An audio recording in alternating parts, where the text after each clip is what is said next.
nagbibigay ng pera. Wala akong iba kundi ang ating Panginoon. So nagkaroon po ako ng pagsubok. Meron pong findings na nakita sa akin na cancer ng atay. So siyempre, kapag ka-negosyante ka, meron kang pera.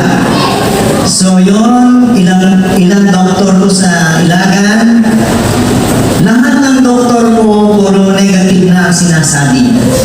Sinubukan ko sa Maynila, the same din ang kanyang mga sinasabi. Ginawa ko lahat, yung lupa na nabili ko, sakay ko, lahat po, naubos ko. Pero to God be the glory, maganda pala pag wala ka ng pera, tawagin mo na si Jesus. Amen? So nagmakaawa po ako sa Panginoon, Lord, maliliit pa ang aking mga anak. Kung bibigyan ko lang ako ng pagkakataon na gagaling, magseserve ako sa mundo. Nagulat na lang ako, merong isang matanda pumunta sa bahay na hindi ko naman tapos hindi ka kilala. At ang sabi niya, Demi, balita na dito sa Ilagan, malapit ka ng matikok. Alam niyo naman pag negative ang pinag-uusapan, madaling kumalat. At ang sabi niya, Demi, tandaan mo ito, ang hindi magagawa ng doktor, magagawa ng Diyos. At alam niyo, sabi niya, hindi basta magmimilagro ang Diyos.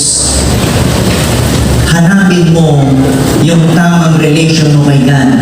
Kung meron ka mga kasalanan, isurrender mo kay Lord. Alam niyo po, naalala ko lahat ng kasalanan ko. Kasi negosyante kami, aglaglao kami na asukar ko ng kilo na. Aglaglao kami di mantika, bisaya di basit, tapos naman yung bread-bread mi. Aglaglao kami di tinapay, uray daan, baro ko namin. Nagadun, tiniloko may nga tao because of business. Ado pa yung tiniloko, hindi maluwagan. At nag-graduate pa ako ng education.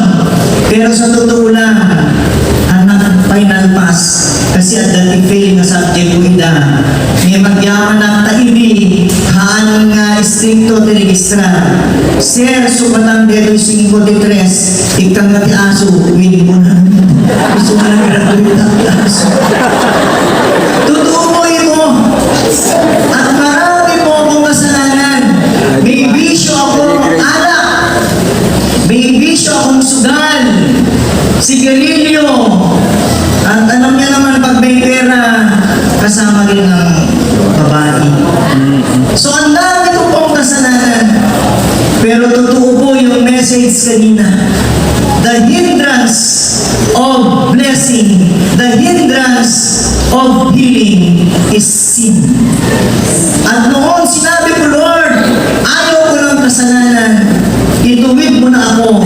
Kinausap ko ang misis ko, nuwag kilo at asukar, eksakto mo. Win mo na. Kaya yung asukar namin, eksakto na.